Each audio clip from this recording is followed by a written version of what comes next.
வருகிற திங்கட்கிழமை டிசம்பர் 23ஆம் தேதி அஷ்டமி சப்பரம், அஷ்டமி பிரதட்சணம். இது மதுரை மீனாட்சி அம்மன் கோவிலில் ரொம்ப ரொம்ப ரொம்ப விசேஷமாக நடக்கும்.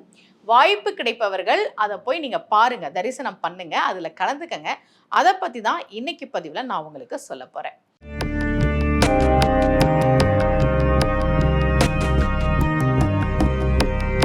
ரகசிய உண்மைகள் சேனலை பார்த்து கொண்டிருக்கும் உங்கள் அனைவருக்கும் சுமதி ஸ்ரீயின் அன்பு வணக்கம். இந்த பகுதியில் நம்ம நிறைய பரிகார முறைகள், பரிகார தலங்கள், ஆன்மீக கேள்வி பதில்கள், ஆன்மீக சந்தேகங்கள், என்ன பிரச்சனைக்கு என்ன மாதிரி வழிபாடு பண்ணணும்னு தொடர்ந்து பார்த்துக்கிட்டு இருக்கோம். இந்த அஷ்டமி சப்பரம்னா என்ன, அஷ்டமி பிரதட்சணம்னா என்ன அப்படின்னா, கடாரபாபி என்பவனுக்கு சிவபெருமான் முக்தி கொடுத்த நாள் தான் மார்கழி மாதம் தேய்பிறை அஷ்டமி. இந்த கதையெல்லாம் நமக்கு எங்கேருந்து தெரியுதுன்னா, ஸ்காந்த புராணத்தில் பிரம்ம சம்ஹிதையில் நமக்கு இந்த கதையெல்லாம் தெரியுது. கடாரபாபின்னு ஒருத்தன் மதுரையில் வாழ்ந்து வந்தான். அவன் ரொம்ப மூர்க்கத்தனமாக நிறைய பேரை துன்புறுத்திக்கிட்டே வந்தான். அப்படி ஒரு முறை நிறைய பேருக்கு கத்திரிக்காய் கொடுத்து கொண்டிருக்கக்கூடிய ஒரு தோட்டத்துக்காரர், தன்னுடைய தோட்டத்தில் விளைந்த கத்திரிக்காயை மற்றவங்களுக்கெல்லாம் கொடுக்கக்கூடிய ஒரு நபர், அவரை இவன் துன்புறுத்துறான். அந்த வழக்கு மன்னன் கிட்ட வருது. உடனே இவன் ஒரு பொய் சொல்றான். என்ன தெரியுமா சொன்னா, கத்திரிக்காய் சாப்பிட்றது பாவச் செயல், அதனால தான் நான் அவருக்கு பாவ விமோசனம் கொடுக்கறதுக்காக இப்படி பண்ணினேன். மன்னனுக்கு புரியல, கத்திரிக்காய் சாப்பிட்றது பாவமா, இதுக்கு யார்கிட்ட பதில் கிடைக்கும் அப்படின்னு யோசிக்கும் போது அகஸ்திய மகரிஷி அங்க வரார். அவர்கிட்ட இதை கேட்கும்போது அகஸ்திய மகரிஷி சொல்றார், வார்த்தாகன் ஒருத்தன், அவன் சிவ பூஜை செஞ்சுக்கிட்டு இருக்கும்போது பெருமாள் வந்ததை கவனிக்கல. உடனே பெருமாள் ஒரு சாபம் கொடுத்தாராம், நீ கத்திரிக்காய் செடியாக போக கடவுது அப்படின்னு. இந்த கதைகளெல்லாம் எதுக்கு சொன்னாங்கன்னா, நம்மை நெறிப்படுத்துவதற்காக, நம்மை நல்வழிப்படுத்துவதற்காக சொல்லப்பட்ட கதைகள். இவன் சிவ பூஜை முடித்த பிறகு சிவபெருமான் கிட்ட சொல்றான், எனக்கு இப்படி ஒரு சாபம் கிடைச்சிருச்சு. உடனே சிவபெருமான் சொல்றார், கத்திரிக்காய் செடி அப்படின்னா யாருமே திரும்பி பார்க்க மாட்டாங்க, யாருமே விரும்ப மாட்டாங்கன்றதுனால அது ஒரு சாபமா அப்படி கொடுக்கப்பட்டதா, கவலைப்படாத, எனக்கு கத்திரிக்காய் ரொம்ப பிடிக்கும், எனக்கு வைக்க வேண்டிய நிவேதனங்களில் கத்திரிக்காய் மிக முக்கியமான இடத்தில் இருக்கும் அப்படின்னு கத்திரிக்காய்க்கு சாப விமோசனம் போல ஒரு வரத்தை சிவபெருமான் கொடுத்தார் என்று அகஸ்திய மகரிஷி சொல்ல, அப்பதான் மன்னன் கடாரபாபி பொய் சொல்லியிருக்கிறான் அப்படின்னு அவனுக்கு தண்டனை கொடுக்குறான். அவன் இறந்த பிறகு மறுபடியும் பிறந்து பூர்வ ஜென்மத்துல எப்படி அவன் பாவங்களை செய்து கொண்டிருந்தானோ அதே போல எல்லோரையும் துன்புறுத்திக்கிட்டு இருக்கான். அப்போ நம்முடைய சொக்கநாத பெருமாள் அவனுக்கு முக்தி கொடுக்கணும்னு விரும்புறார். எப்பவுமே கடவுள் நாம தேடி போனா அருள் செய்வார், அதுல உங்களுக்கு சந்தேகமே வேணாம். நாம கடவுளை தேடாம இருந்தா கூட நிச்சயமாக கடவுள் நமக்கு அருள் செய்வார். என்கிட்ட ஜாதகம் பார்க்க வந்த ஒருத்தர் அவர் குலதெய்வம் மேல ஏதோ ஒரு கோபம் போல இருக்கு அவருக்கு, அதனால இனிமேல் நான் குலதெய்வம் கோவிலுக்கே போக மாட்டேன் அப்படின்னு சொல்லிட்டார். ரொம்ப நாளாக போகாமல் இருந்திருக்கிறார்.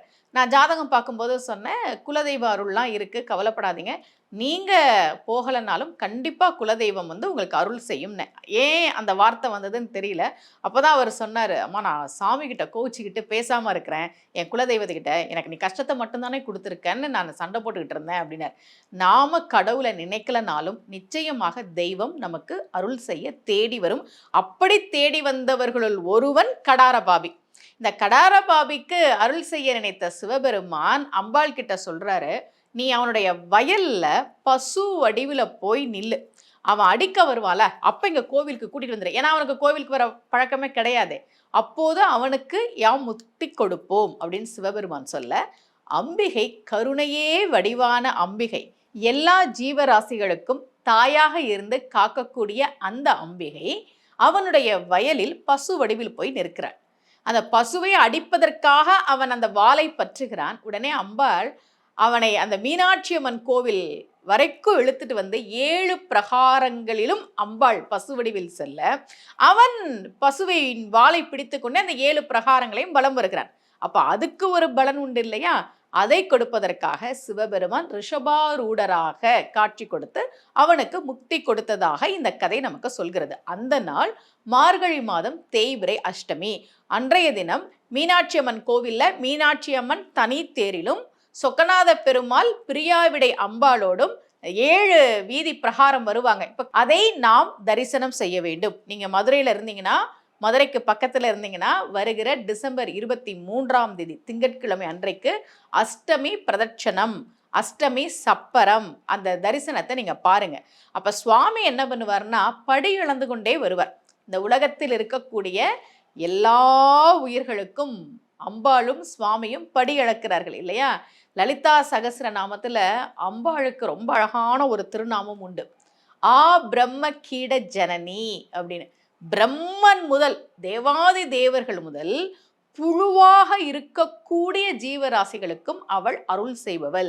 சிவபெருமான் எல்லா உயிர்களுக்கும் படி இழப்பவர். அவங்க அந்த படி இழக்கிற அந்த லீலை நடக்கும்.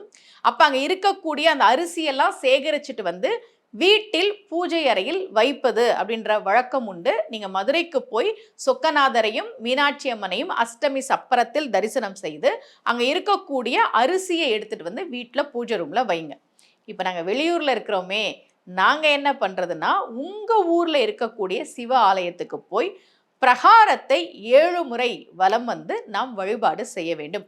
வெளிநாட்டுல இருந்து ஜாதகம் பார்க்குறவங்க சொல்லுவாங்க, அம்மா நாங்கள் இருக்கிற இடத்துல இருந்து கோவிலுக்கு நாங்கள் ஒரு 2 மணி நேரம் பயணம் பண்ணி போகணுமே அப்படின்னு சொல்லுவாங்க. வருகிற திங்கட்கிழமை அன்றைக்கு கோவிலுக்கு போக முடியாதவர்கள் வீட்டிலேயே சிவபெருமானை வழிபாடு செய்து உங்களுடைய பிரார்த்தனையை சொல்ல வேண்டும். வில்வ மரத்தையும் கூட 7 முறை சுற்றி வந்து பிரதட்சணம் செய்து வழிபாடு செய்வது என்பது மிகுந்த நன்மையை தரும். அஷ்டமி பிரதட்சணம், அஷ்டமி அன்றைக்கு சிவ ஆலயங்களுக்கு சென்று 7 முறை பிரகாரத்தை வலம் வந்து நம்முடைய பிரார்த்தனையை சொல்ல வேண்டும். அன்றைய தினம் சொக்கநாதரும் மீனாட்சி அம்மனும் தேரில் வருவார்கள். அந்த அஷ்டமி சப்பரத்துல மீனாட்சி அம்மனுடைய தேரை பெண்களை வடம் பிடித்து இழுப்பார்கள். நீங்க மதுரையில இருந்தீங்கன்னா அந்த தேரை வடம் பிடித்து இழுத்து உங்களுடைய வேண்டுதலை நீங்கள் அம்பாளிடம் சொல்லுங்கள். ரொம்ப ஒரு வித்தியாசமான, நமக்கு ரொம்ப மகிழ்ச்சியை தரக்கூடிய அனுபவமாக இருக்கும். பெண்கள் தான் அந்த தேரை வடம் பிடித்து இழுப்பார்கள். வருகிற திங்கட்கிழமை அன்றைக்கு அஷ்டமி சப்பரம், அஷ்டமி பிரதட்சணம் வழிபாடு செய்து பயன்பெறுங்கள். இதே போல மீண்டும் ஒரு பரிகார முறையோடு உங்கள் அனைவரையும் சந்திக்கிறேன். அனைவருக்கும் அன்புடன் சுமதி ஸ்ரீ.